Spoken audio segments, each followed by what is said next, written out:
जिस तरह से तमिलनाडु में मुख्यमंत्री के बेटे उदयनिधि स्टालिन ने सनातन धर्म को समाप्त करने के लिए बयान दिया, इसके बाद बेशर्मी से कहा कि वो अपने बयान पर कायम है। लेकिन उसको अब पता लग गया है, डीएमके को पता लग गया है कि यह हिंदुस्तान है, यह भारत है, यह सनातनियों का राष्ट्र है और 120 करोड़ सनातन धर्म को मानने वाले हिंदू भाई बहन इस देश में रहते हैं। अगर सनातन धर्म को मानने वाले वोट नहीं देंगे तो कोई भी पार्टी अपनी जमानत नहीं बचा सकती है।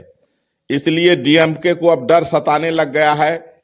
इसलिए डीएमके नेता शेखर बाबू ने जो कहा है कि वह सभी हिंदुओं का और सभी सनातनियों का स्वागत करते हैं, अगर वो कह रहे हैं तो इसके पहले उनके नेता अपने बयान वापस लें और क्षमा मांगे।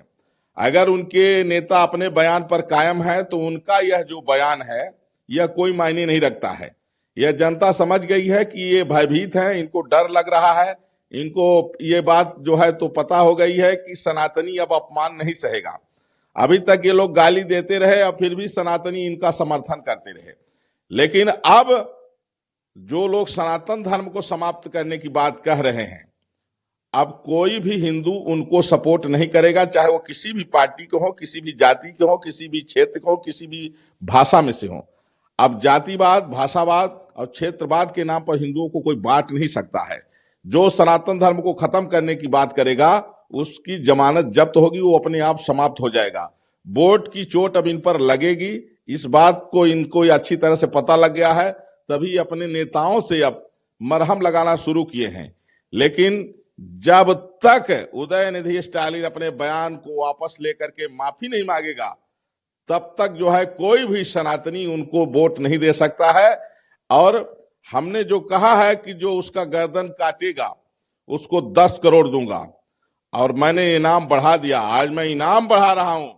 उनको जो भय सता रहा है, अयोध्या से मैं तपस्वी छावनी पीठाधीश्वर जगत गुरु परमहंस से आचार्य, मैंने 10 करोड़ का इनाम रखा था और कहा था जरूरत पड़ेगी तो बढ़ा देंगे। आज मैं इनाम बढ़ा रहा हूं, 10 नहीं, अब मैं 15 करोड़ रुपए दूंगा जो उदयनिधि स्टालिन का सिर कलम करेगा।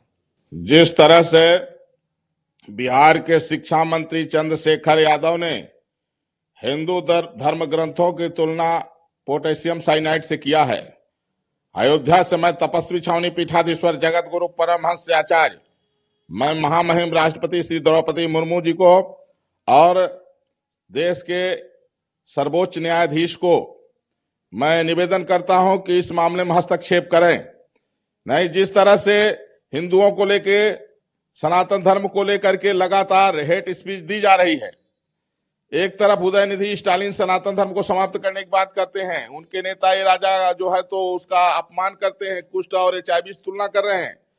और जिस तरह से हिंदू धर्म ग्रंथों को बिहार के शिक्षा मंत्री ने कहा है, क्या यह हेट स्पीच नहीं है?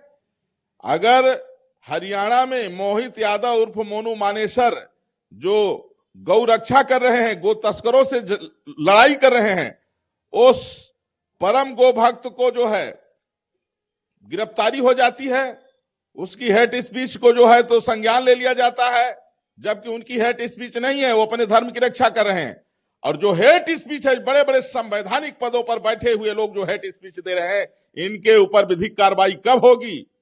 इनकी गिरफ्तारी कब होगी? क्या हेट स्पीच जो है सिर्फ जो है जो हिंदू अपने धर्म की बात करे उसकी हेट स्पीच है, और जो हिंदुओं को अपमानित करने वाले लोग हैं, जो हिंदू धर्म ग्रंथों को अपमानित करने वाले लोग हैं, जो सनातन धर्म को समाप्त करने की बात कर रहे हैं, वो हेट स्पीच नहीं है? यह बंद होना चाहिए।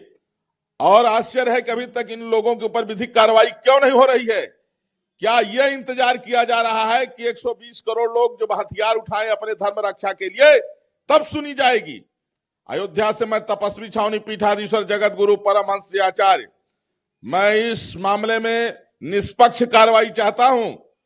अगर नहीं सुना गया तो फिर 120 करोड़ हिंदू हथियार भी उठाएंगे अपने धर्म रक्षा के लिए। हम मुर्दा नहीं हैं, हम जिंदा हैं, लेकिन हम संविधान में बंधे हुए हैं, हम संवैधानिक मर्यादा का पालन करते हैं। नहीं तो अभी तक इस तरह की बात करने वालों को हम लोग जो है जहन्नुम भेज दिए होते। लेकिन हम चाहते हैं कि विधिक कार्रवाई हो, लेकिन जिस तरह से देखा जा रहा है, सेकुलरिज्म की धज्जियां उड़ाई जा रही, संविधान की हत्या की जा रही है, पूरे जो है सनातन धर्म को समाप्त करने का बयान दिया जा रहा है, फिर भी इनके ऊपर कोई कार्रवाई क्यों नहीं हो रही है? और अगर नहीं होती है तो फिर हम लोगों को छूट दी जाए अपने धर्म की रक्षा के लिए। जिस तरह से चंद्रशेखर यादव ने कहा कि अगर 55 तरह का भोजन परोस करके उसमें पोटेशियम साइनाइड मिला दिया जाए, वही हाल हिंदू धर्म ग्रंथों का है। यह बेहद आपत्तिजनक है और मैं आज से चंद्रशेखर का नाम केवल खर करता हूं। इसको चंद्रशेखर न कहा जाए, केवल खर कहा जाए। खर माने गधा होता है, यह गधा के लायक है और यह पहले भी विवादित बयान दे चुका है। इस तरह की बयानबाजी करने वाले को देश बर्दाश्त नहीं करेगा और लोग इस गफलत में न रहें। 120 करोड़ लोग सनातन धर्म को मानने वाले लोग हैं, उनका जिस तरह से अपमान किया जा रहा है तुष्टीकरण के लिए, वह बर्दाश्त नहीं किया जाएगा। अगर इस पर जो है संज्ञान नहीं लिया गया तो हमारी मजबूरी होगी कि हम अपने धर्म की रक्षा के लिए हम आगे बढ़ें।